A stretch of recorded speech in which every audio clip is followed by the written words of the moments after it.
देश के 17 राज्यों में भारतीय जनता पार्टी की सत्ता है। ये ग्राफ 2014 के बाद तेजी से बढ़ा है। प्रधानमंत्री नरेंद्र मोदी पर जनता का भरोसा बढ़ता जा रहा है। कम से कम ये आंकड़े तो यही बताते हैं। न सिर्फ केंद्र में बल्कि राज्यों में भी जीत के लिए मोदी बीजेपी के सबसे बड़े ब्रांड हैं। खास बात यह भी कि मोदी प्रचार के वक्त ये कभी नहीं सोचते कि राज्य छोटा है बड़ा है, बल्कि वो पूरी ताकत से लोगों के बीच बीजेपी के विजन को पहुंचाते हैं और उसमें काफी हद तक सफल भी होते नजर आ रहे हैं। भारत माता की, भारत माता की। जनता भी खुद ही बाहर निकलकर इस सरकार की वापसी का झंडा बुलंद कर रही है। आएगी तो भाजपा ही, आएंगे तो योगी ही। भाजपा की नीयत सबका साथ, सबका विकास, सबका विश्वास। इस बार की होली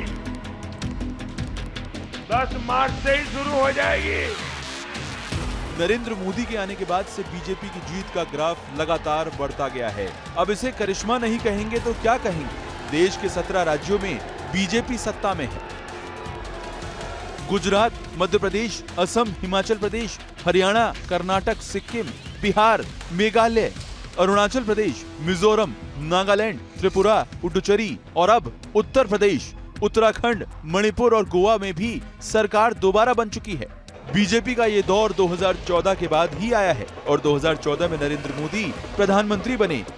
मैं नरेंद्र दामोदर दास मोदी ईश्वर की शपथ लेता हूं कि तो क्या ये समझा जाए कि केंद्र की सियासत से लेकर राज्यों तक में मोदी के नेतृत्व के नाम पर ही वोट डाले जाते हैं, क्योंकि बीजेपी राज्यों में भी सिर्फ और सिर्फ मोदी के चेहरे पर ही चुनाव लड़ती आई है।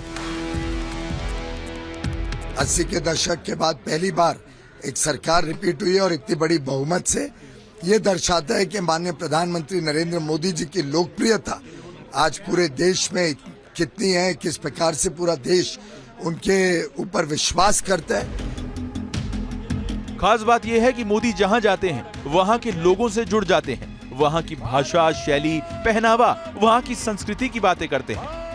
गोइचो पुडार परदेवूत करपाचो आवेश तुम्ही बागेला।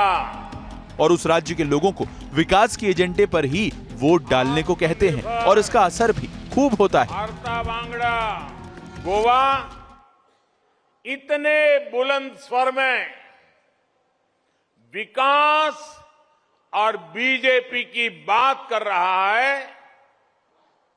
कि उसकी आवाज दूर दूर तक जा रही है। गोवा ने यह ठान लिया है कि विकास की इस लहर को, सुशासन की इस लहर को धीमी नहीं पड़ने देना है। अगर सिर्फ इस बार की बात करें तो पीएम नरेंद्र मोदी ने 5 राज्यों में कुल 32 रैलियां की, जिसमें 23 रैली उत्तर प्रदेश में की, उत्तराखंड में 4, पंजाब में 3 और एक रैली गोवा, मणिपुर में की। इसके अलावा पीएम नरेंद्र मोदी ने 5 राज्यों में वर्चुअल रैलियां भी की, जिसके जरिए अपना संदेश सभी राज्यों तक पहुंचाया। यूपी प्लस योगी, यूपी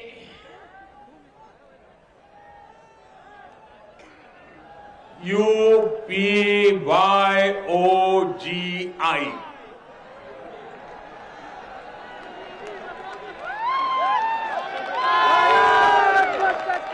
यूपी प्लस योगी बहुत है उपयोगी। पीएम मोदी ने यूपी के 30 जिलों की 193 सीटों को अपनी रैली के जरिए साधा। इसके अलावा उत्तराखंड में 3 रैलियों के जरिए 21 सीटों पर निशाना साधा। पंजाब में 3 रैलियों के जरिए 16 सीटों को साधा। मणिपुर में एक फिजिकल और एक वर्चुअल रैली के जरिए 11 सीटों पर प्रचार किया। वहीं गोवा में इसी तरह से 19 सीटों पर फोकस रहा। खास बात यह कि पीएम मोदी ने एक दिन में 3 तक रैलियां की। हर एक रैली में एजेंडा विकास का ही रहा। जात पात, मंदिर मस्जिद की सियासत से पीएम मोदी दूर ही रहे, बल्कि स्थानीय मुद्दों के साथ पूरा फोकस राष्ट्रवाद पर रहा। यही वजह भी रही कि प्रधानमंत्री नरेंद्र मोदी पर देश की जनता का भरोसा लगातार बढ़ता जा रहा है और इसी का असर भी है कि 5 में से 4 राज्यों में बीजेपी सत्ता बरकरार रख पाई। हालांकि पंजाब में बीजेपी कभी भी बड़ी भूमिका में नहीं रही, इसीलिए पंजाब में बीजेपी का फोकस दूसरे राज्यों के मुकाबले कम ही रहा। जबकि जिन राज्यों पर बीजेपी ने टारगेट किया, वहां पीएम मोदी का मैजिक फिर से चल गया और कमल दोबारा खिल गया। Team news nation.